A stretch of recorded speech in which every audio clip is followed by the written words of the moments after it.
मैं डॉक्टर रमेश शुक्ला एक बार आपका फिर से स्वागत करता हूं आपके अपने online educational platform the Lucknow study station पर। ये क्लास हमारा चल रहा है भारतीय दंड संहिता यानी इंडियन पिनल कोड 1860 का, और इसमें आज हम आपसे बात करेंगे भाग 16 पे, यानी वीडियो क्रम जो है वो भाग 16 हमारा है और इसके अंतर्गत अध्याय 11 पे बात करेंगे। अध्याय 11 का जो संबंध है वो मिथ्या साक्ष्य एवं लोक न्याय के विरुद्ध अपराधों के विषय में, यानी false evidence and offences against public justice, false evidence and offences against public justice. और ये सेक्शन 191 से लेकर के सेक्शन 229 का तक है, यानी धारा 191 से लेकर के 229 का तक है। अच्छा, जो इसका पिछला वीडियो था यानी जो क्रम 15 था लेक्चर का, उसमें हमने सेक्शन 191 से लेकर के और सेक्शन 211 तक यहाँ तक कंप्लीट कर लिया है, जिसमें सेक्शन 211 था किसी व्यक्ति को क्षति कारित करने के आशय से मिथ्या आरोप लगाना, यानी झूठी FIR दर्ज कराना। अब आज के इस क्लास में जो कि 16वां वीडियो होगा, इसमें हम आपसे बात करेंगे सेक्शन 212 से लेकर के 229 का तक। तो एक एक पॉइंट आप देखिएगा ध्यान से, और यहाँ पे कुछ उदाहरण के जरिए हम आपको चीज़ों को समझाएंगे। अच्छा, कुछ बच्चों का ये कहना है कि इसकी लैंग्वेज को सरल, और तो मैं आपको ये बता दूँ सरल का क्या मतलब है। आपका जो क्वेश्चन पूछा जाएगा वो ऑफिशियल लैंग्वेज और जो लॉ की लैंग्वेज है उसी लैंग्वेज में आपका क्वेश्चन होगा।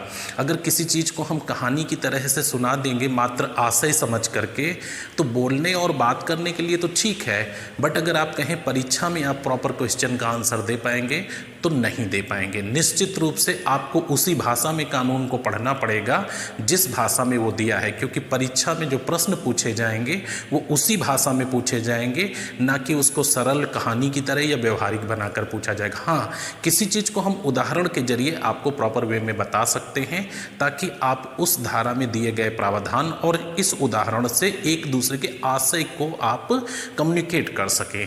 तो एक एक सेक्शन आप देखिएगा और थोड़ी सी मेहनत आपको करनी पड़ेगी। धारा 212 है जिसमें कहा गया है अपराधी को संश्रय देना। अच्छा, जो संश्रय की परिभाषा है इसका मतलब होता है किसी को आश्रय देना। इसकी परिभाषा IPC के सेक्शन 52A में दी गई है, जो मैं पहले बता चुका हूँ। तो अपराधी को संश्रय देना, इसका मतलब क्या है कि कोई व्यक्ति यह भली भांति जानता है कि अमुक व्यक्ति ने कोई अपराध किया है और इसके बावजूद उसे आश्रय देता है। तो यहाँ पर यदि अपराध की प्रकृति ऐसी है कि वह अपराध जिसको करके वो आश्रय लिया है, अगर मृत्यु दंड से दंडनीय अपराध है तो 5 वर्ष तक के कारावास और जुर्माने से दंडित किया जाएगा। किंतु यदि अपराध की प्रकृति ऐसी है जिसमें आजीवन कारावास या 10 साल तक के कारावास का प्रावधान है तो 3 वर्ष के कारावास से दंडित किया जाएगा और साथ में जुर्माने से भी दंडित किया जाएगा। किंतु इसके अलावा अन्य कोई ऑफेंसेस अगर है तो उसमें जो उसके लिए मैक्सिमम दंड होगा उसके 1/4 दंड से दंडित किया जाएगा। तो यहाँ पे आप एक एक पॉइंट बहुत ध्यान से देखेंगे।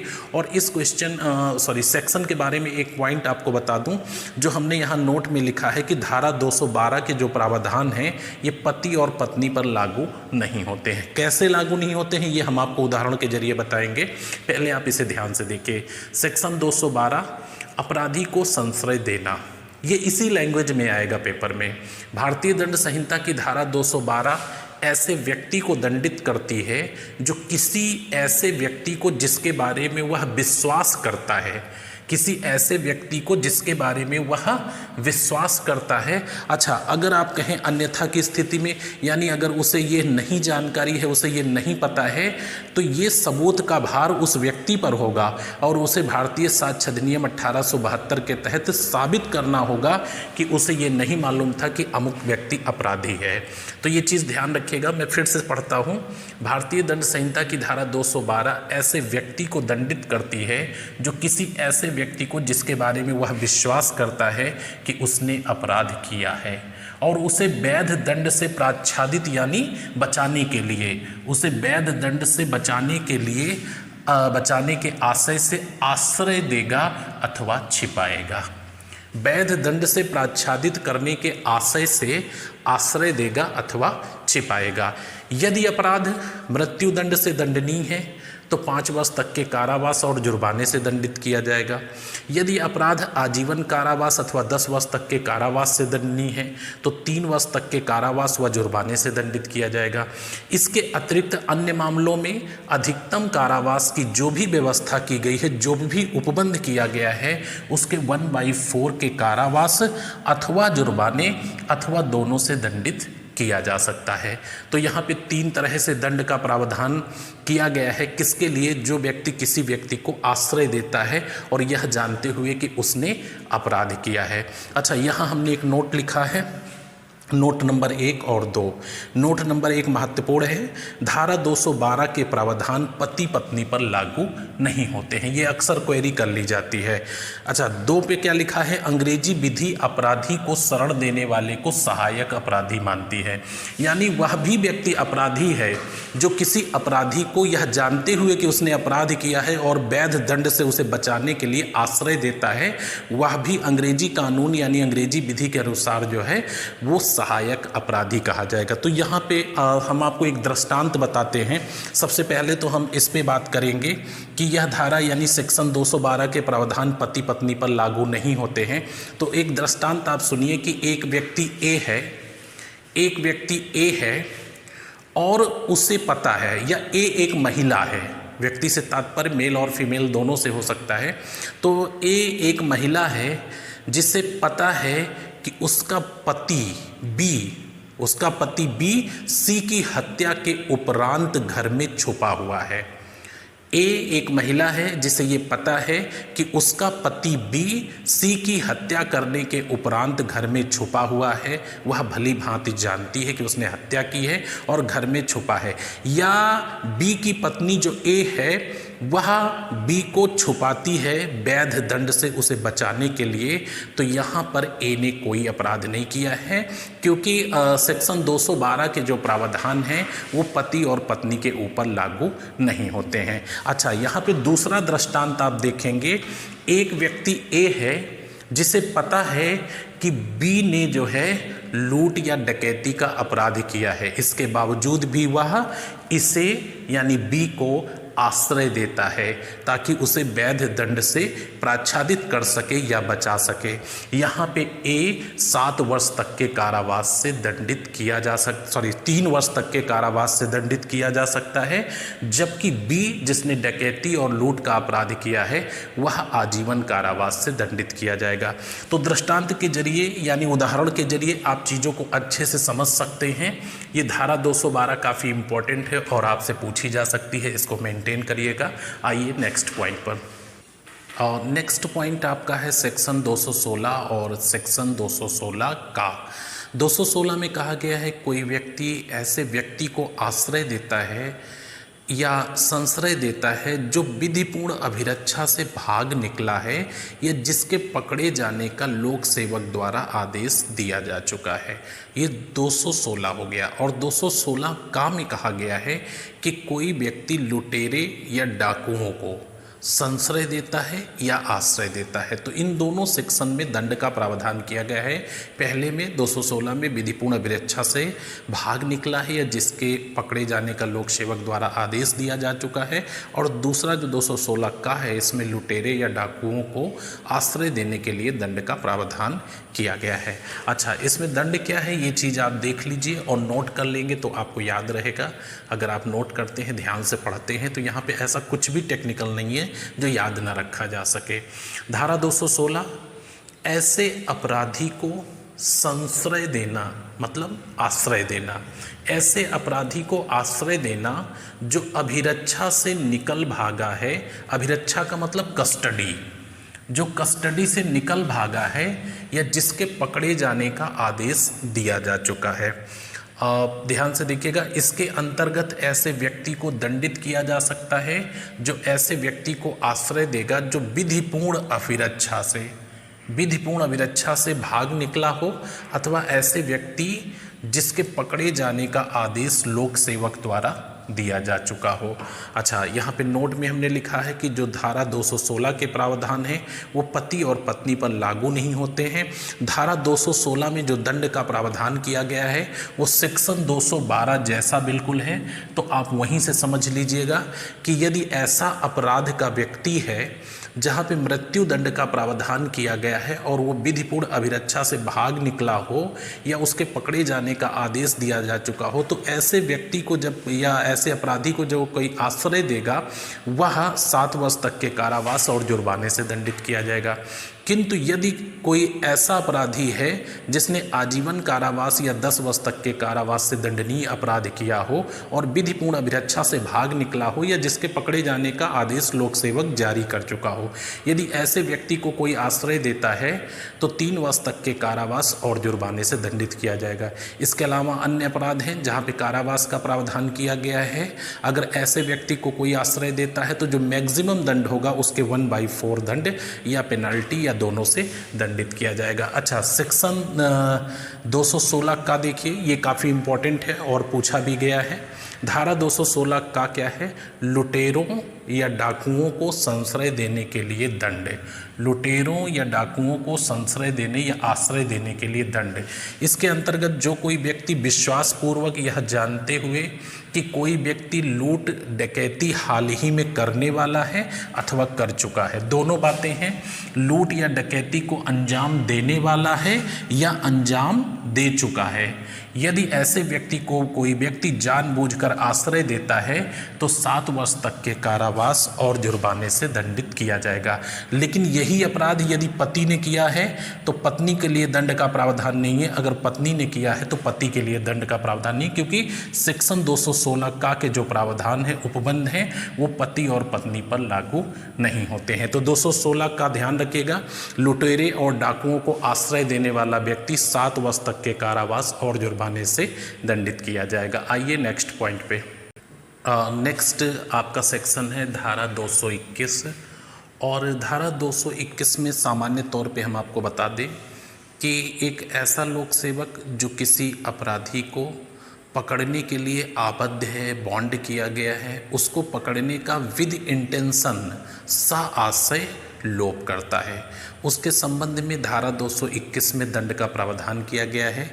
अगर यह अपराधी जिसे पकड़ने का वो साआशय लोप करता है, जिसके लिए लोक सेवक आबद्ध था, अगर यह अपराधी मृत्यु दंड से दंडनीय किसी अपराध का दोषी है या उसके लिए दोष सिद्ध किया गया था या आरोपी है या मृत्युदंड से दंडनीय अपराध के लिए दोष सिद्ध करने के पश्चात अभिरक्षा से भाग निकला है, इन सब परिस्थितियों में अगर लोक सेवक साआशय इसका लोप करता है पकड़ने का, तो 7 वर्ष के कारावास, जिसमें जुर्माना भी हो सकता है या जुर्माना नहीं भी हो सकता है, दंडित किया जाएगा। किंतु यदि यही अपराधी आजीवन कारावास या 10 वर्ष तक के कारावास से दंडनीय अपराध का दोषी है, तो यहाँ पे लोक सेवक 3 वर्ष तक के कारावास, जो कि जुर्माने के साथ हो सकता है या बिना जुर्माने के हो सकता है, दंडित किया जाएगा। अगला पॉइंट है कि यदि यही अपराधी जिसे पकड़ने का लोक सेवक आबद्ध होते हुए साआशय लोप करता है 10 वर्ष से कम के अपराध का दोषी है, तो यहाँ पे लोक सेवक जो है 2 वर्ष तक के कारावास, जिसमें जुर्माना भी हो सकता है या केवल जुर्माना हो सकता है अथवा दोनों हो सकता है, से दंडित किया जाएगा। तो सामान्य तौर पे आप इसे ध्यान रखिएगा। प्रैक्टिकली हमने बता दिया है, बाकी आप ये नोट कर लीजिएगा। सेक्शन 221 है आईपीसी का, पकड़ने के लिए आबद्ध है। आबद्ध का मतलब होता है बॉन्ड होना। पकड़ने के लिए आबद्ध लोक सेवक द्वारा पकड़ने का साआशय लोप करना। जो कोई लोक सेवक यदि किसी अपराधी को पकड़ने अथवा उसे परिरोध में रखने के लिए, परिरोध का मतलब है एक ऐसे स्थान पे निरुद्ध करना या बंद करना, परिरोध कहलाएगा। तो जो कोई लोक सेवक यदि किसी अपराधी को पकड़ने अथवा उसे परिरोध में रखने के लिए विधि द्वारा आबद्ध होते हुए पकड़ने अथवा परिरोध में रखने का साआशय लोप करता है, साआशय इंटेंशनली लोप करता है, अथवा निकल भागना सहन करता है, अथवा निकल भागने के प्रयत्न में साआशय सहायता करता है वह इस धारा के तहत दंडित किया जा सकेगा। काफ़ी इंपॉर्टेंट है, ध्यान रखिएगा। मैं फिर से पढ़ रहा हूँ। जो कोई लोक सेवक यदि किसी अपराधी को पकड़ने अथवा उसे परिरोध में रखने के लिए विधि द्वारा आबद्ध है, यानी बॉन्ड है, बॉन्ड विद लॉ, विधि द्वारा आबद्ध है, पकड़ने अथवा परिरोध में रखने का साआशय लोप करता है, अथवा निकल भागना साआशय सहन करता है, अथवा निकल भागने के प्रयत्न में साआशय सहायता पहुंचाता है, तो ऐसा लोक सेवक धारा 221 के तहत पनिशेबल होगा, दंडित किया जाएगा। अच्छा, यहाँ पे लिखा हुआ है कि यदि मृत्यु दंड से दंडनीय अपराध का अपराधी है तो जुर्माने के साथ या बिना जुर्माने के 7 वर्ष तक के कारावास से दंडित किया जा सकता है। अगला पॉइंट है, यदि आजीवन कारावास अथवा 10 वर्ष तक के कारावास से दंडनीय अपराध का अपराधी है तो जुर्माने के साथ अथवा बिना जुर्माने के 3 वर्ष तक के कारावास से दंडित किया जा सकता है। किंतु यदि अपराध 10 वर्ष से कम का है तो इसमें 2 वर्ष तक के कारावास या जुर्माने या दोनों से दंडित किया जा सकता है। तो धारा 221 आप नोट कर लीजिएगा और इसे प्रैक्टिकली ध्यान रखिएगा, तभी आप जवाब दे पाएंगे। आइए नेक्स्ट पॉइंट पे। नेक्स्ट सेक्शन आपका है धारा 223, जिसमें ये कहा गया है लोक सेवक द्वारा उपेक्षा से, उपेक्षा का मतलब है लापरवाही से, लोक सेवक द्वारा उपेक्षा से परिरोध या अभिरक्षा में से निकल भागना सहन करना। यानी कोई ऐसा व्यक्ति जो किसी अपराध का आरोपित है या दोष सिद्ध किया जा चुका है या किसी लोक सेवक की सुपुर्दगी में उसे दिया गया है, जैसे न्यायालय से जेल से न्यायालय पेशी में ले जाने के लिए या पेशी के बाद उसे पुनः जेल में पहुंचाने के लिए, तो किसी लोक सेवक की सुपुर्दगी में यदि कोई अभियुक्त है और उसका भागना वह लापरवाही से सहन करता है, एक्सेप्ट करता है, तो वहाँ पे धारा 223 का अपराध करता है और इसके लिए उसे 2 वर्ष के कारावास से दंडित किया जा सकता है। इसके जो पहले सेक्शन आपने देखा 221, उसमें साआशय सहन करता है विद इंटेंशन, और यहाँ पे क्या है, अगर विद इंटेंशन है तो सज़ा ज़्यादा होगी और यहाँ पे उपेक्षापूर्ण है या लापरवाही से हो गया है तो यहाँ पे सज़ा का प्रावधान कम है। तो इसको आप नोट कर लीजिएगा। सेक्शन 223 आईपीसी अध्याय 11 का लोक सेवक द्वारा उपेक्षा से परिरोध या अभिरक्षा में से निकल भागना सहन करना है ना, सहन करना। इसके अंतर्गत यदि कोई लोक सेवक किसी अपराध के आरोपित या दोष सिद्ध या अभिरक्षा में रखे जाने के लिए सुपुर्द किए गए किसी व्यक्ति का भाग जाना उपेक्षा से सहन करेगा, वह 2 वर्ष तक के कारावास अथवा जुर्माना अथवा दोनों से दंडित होगा। इस चीज़ को ध्यान रखिएगा कि उपेक्षा से सहन करता है, साआशय सहन करता है वो 21 में चला जाएगा, लेकिन उपेक्षा से सहन करता है वो धारा 223 में आ जाएगा। तो यहाँ पे 2 वर्ष तक के कारावास या जुर्माना या दोनों से दंडित किया जाएगा। एक दृष्टांत उदाहरण हमने बताया है कि जेल से न्यायालय की पेशी में लाने वाला लोक सेवक एक कैदी को उपेक्षा से निकल भागने देता है, लापरवाही से निकल भागने देता है। यहाँ लोक सेवक ने धारा 223 का अपराध किया है और उसे 2 वर्ष तक के कारावास अथवा जुर्माना अथवा दोनों से दंडित किया जा सकता है। आइए नेक्स्ट पॉइंट पर। नेक्स्ट सेक्शन है धारा 224, और ये धारा 224 इसको आप इम्पॉर्टेंट में लिखिएगा, ये सेक्शन आपसे पूछा जा सकता है, काफ़ी प्रचलित सेक्शन है। 224 में कहा गया है कि एक ऐसा व्यक्ति जो अपनी विधिपूर्ण गिरफ्तारी में बाधा डालता है या उसका विरोध करता है तो उसे धारा 224 के अंतर्गत 2 वर्ष तक के कारावास या जुर्माना या दोनों से दंडित किया जा सकता है। तो अपनी विधिपूर्ण गिरफ्तारी का विरोध करना सेक्शन 224, किसी व्यक्ति द्वारा विधि के अनुसार अपने पकड़े जाने में प्रतिरोध या बाधा डालना। ऐसा व्यक्ति जिस पर किसी अपराध का आरोप है या दोष सिद्ध किया जा चुका है अपनी विधिपूर्ण गिरफ्तारी का विरोध करेगा या बाधा डालेगा, अथवा विधिपूर्ण पूर्वक निरुद्ध की गई किसी अभिरक्षा से भागेगा या भागने का प्रयत्न करेगा, वह 2 वर्ष तक के कारावास या जुर्माना या दोनों से दंडित किया जाएगा। तो साधारण शब्दों में ध्यान रखिएगा कि एक व्यक्ति जिसके ऊपर किसी प्रकार का आरोप लगाया गया है और वह विधिपूर्ण गिरफ्तारी में बाधा डालता है या उसका प्रतिरोध करता है तो यहाँ पे वो धारा 224 के अंतर्गत 2 वर्ष तक के कारावास या जुर्माना या दोनों से दंडित किया जा सकता है। अच्छा, एक ऐसा व्यक्ति जो विधिपूर्ण गिरफ्तारी का विरोध करता है, इसके अतिरिक्त एक ऐसा व्यक्ति जो दोष सिद्ध किया जा चुका है या किसी अभिरक्षा से भागेगा या भागने का प्रयत्न करेगा, जो पहले से सजा काट रहा है, यदि ऐसा व्यक्ति है तो वह इस 2 वर्ष के दंड के साथ साथ जिस दंड का उस पे आरोप है या जिस दंड से दंडित किया गया है वह दंड अतिरिक्त होगा। तो ये 2 वर्ष का कारावास और प्लस जिसके लिए उस पे आरोप है उस दोनों दंड से दंडित किया जाएगा।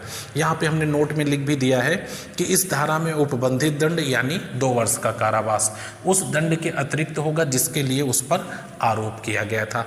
मान लीजिए एक व्यक्ति है जिसने धारा 300 में परिभाषित हत्या की है और 302 के तहत उसे पनिश किया जाना है। अब पुलिस दबिश देती है और उसे किसी स्थान पर घेराव करती है, उसे गिरफ्तार करने का प्रयास करती है, लेकिन वह पुलिस टीम पर बल प्रयोग करके भागने की कोशिश करता है। अगर ऐसा है तो वह व्यक्ति 2 वर्ष का ये अतिरिक्त कारावास जो कि हत्या के लिए जो उपबंधित दंड है उससे अतिरिक्त होगा और उसे इन दोनों दंडों से दंडित किया जा सकेगा। तो ये सेक्शन 224 आप वेरी इंपॉर्टेंट लिखोगे और सरल शब्दों में ध्यान रखिएगा कि कोई व्यक्ति अपनी विधिपूर्ण गिरफ्तारी का यदि विरोध करता है तो धारा 224 में दंडित किया जाएगा। दंड का प्रावधान क्या है? 2 वर्ष का कारावास या जुर्माना या दोनों। आइए नेक्स्ट पॉइंट पे। नेक्स्ट पॉइंट है आपका सेक्शन 228। सेक्शन 228 में ऐसे व्यक्ति के लिए दंड का प्रावधान किया गया है जो किसी लोक सेवक का, जो कि एक न्यायाधीश है, जब वह न्यायिक कार्य कर रहा हो तो साआशय उसका अपमान करता है या उसके कार्य में बाधा डालता है।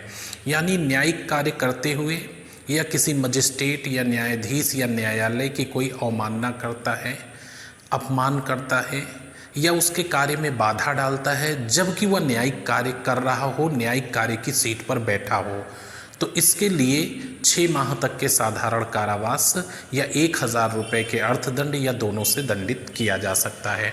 आप इसको नोट करेंगे। सेक्शन 228 न्यायिक कार्रवाई, जुडिशियल कार्रवाई में बैठे हुए लोक सेवक। अब देखिए लोक सेवक जो शब्द यहाँ लिखा है ये आईपीसी के सेक्शन 21 में परिभाषित किया गया है और प्रत्येक न्यायाधीश एक लोक सेवक होता है जो किसी न्यायिक कार्य के लिए अधिकृत किया गया है, सशक्त किया गया है या नियुक्त किया गया है। तो लोक सेवक की परिभाषा आईपीसी के सेक्शन 21 में दी हुई है।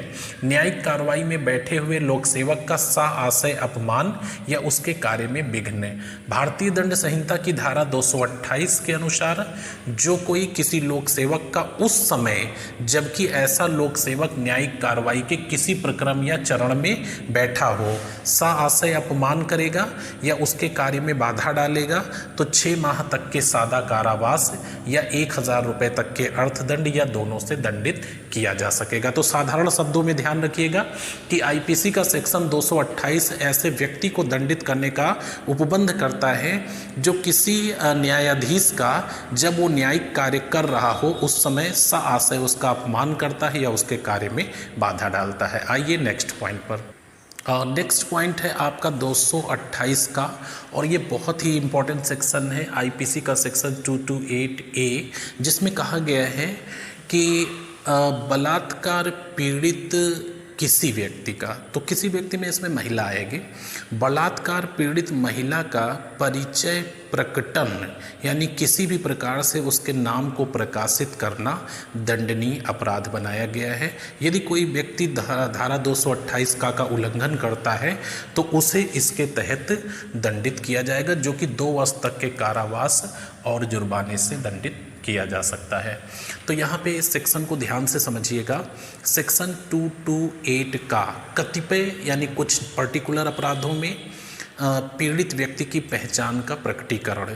जो कोई व्यक्ति बलात्कार के किसी अपराध से पीड़ित, अब बलात्कार के किसी अपराध से पीड़ित तो इसका मतलब क्या है, यहाँ पे धारा 376, 376A, 376B, 376C, 376D और 376E, यानी जो कोई बलात्कार कि किसी अपराध से पीड़ित व्यक्ति यानी महिला का परिचय प्रकटन करेगा अर्थात उसकी पहचान को प्रकाशित करेगा, वह 2 वर्ष तक के कारावास और जुर्माने से दंडित किया जा सकेगा। किंतु कुछ परिस्थितियों में परिचय प्रकटन किया जा सकता है। आपने अक्सर न्यूज़पेपर देखा होगा जिसमें अगर रेप से संबंधित कोई घटना रहती है तो नाम के आगे ब्रैकेट में काल्पनिक लिखा रहता है। वह इसी धारा के तहत लिखा जाता है क्योंकि वास्तविक नाम लिखना धारा 228 का उल्लंघन है। अगर आप बैक में लौटें तो 2012 में दिल्ली वसंत विहार रेप कांड हुआ था। उसमें उस घटना में उस महिला का जो नाम दिया गया था वो निर्भया नाम दिया गया था, जबकि उसका वास्तविक नाम कुछ और रहा होगा। उसे निर्भया नाम से जाना गया क्योंकि धारा 228 के तहत इन मामलों में परिचय प्रकटन करना प्रतिबंधित किया गया है। तो लिखा है कुछ परिस्थितियों में परिचय प्रकटन किया जा सकता है। पहला पॉइंट है अपराध का अन्वेषण कर रहे जांच अधिकारी के लिखित आदेश से किया जा सकता है। यानी अगर जो हमारा विवेचक है इन्वेस्टिगेट कर रहा है और इन्वेस्टिगेशन में प्रॉब्लम आ रही है या कोई यहाँ पे अपराधी बच निकल सकता है या कुछ भी हो सकता है, तो ऐसी परिस्थितियों में जो इन्वेस्टिगेशन ऑफिसर यानी जांच अधिकारी है उसकी लिखित आदेश से नाम प्रकाशित किया जा सकता है। या पीड़ित व्यक्ति या उसके लिखित प्राधिकार का मतलब पीड़ित व्यक्ति या उसके रिटन जो अथॉरिटी होगी उससे उसका नाम प्रकाशित किया जा सकता है। तीसरा पॉइंट है जहां पीड़ित की मृत्यु हो चुकी हो अथवा वह अवयस्क हो अथवा विकृत चित्त हो तो वहां पीड़ित के निकट संबंधी की लिखित अनुमति से प्रकाशित किया जा सकता है। तो प्रथम दृष्टया अगर देखा जाए तो बलात्कार से पीड़ित अगर कोई भी महिला है तो उसका परिचय प्रकटन इसके तहत प्रतिबंधित किया गया है और अन्यथा की स्थिति में दंड का प्रावधान किया गया है। लेकिन कुछ ऐसे मामले हैं जिसमें परिचय प्रकटन किया जा सकता, तो इसको अपवाद स्वरूप ध्यान रखिएगा कि इन्वेस्टिगेशन ऑफिसर लिखित आदेश से प्रकाशित करवा सकता है या पीड़ित महिला जो खुद है वह लिखित अपना प्राधिकार से या अपने मौखिक कहने से उसे प्रकाशित करवा सकती है, या जहाँ पे पीड़ित की मृत्यु हो चुकी है अथवा वह अवयस्क है अथवा विकृत चित्त है तो वहाँ पे उसके निकट संबंधी की लिखित अनुमति से ऐसा किया जा सकता है।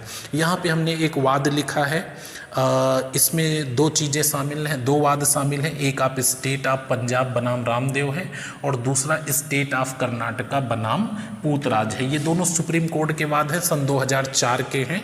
फिर से देखिए, स्टेट ऑफ पंजाब बनाम रामदेव तथा स्टेट ऑफ कर्नाटका बनाम पूतराज।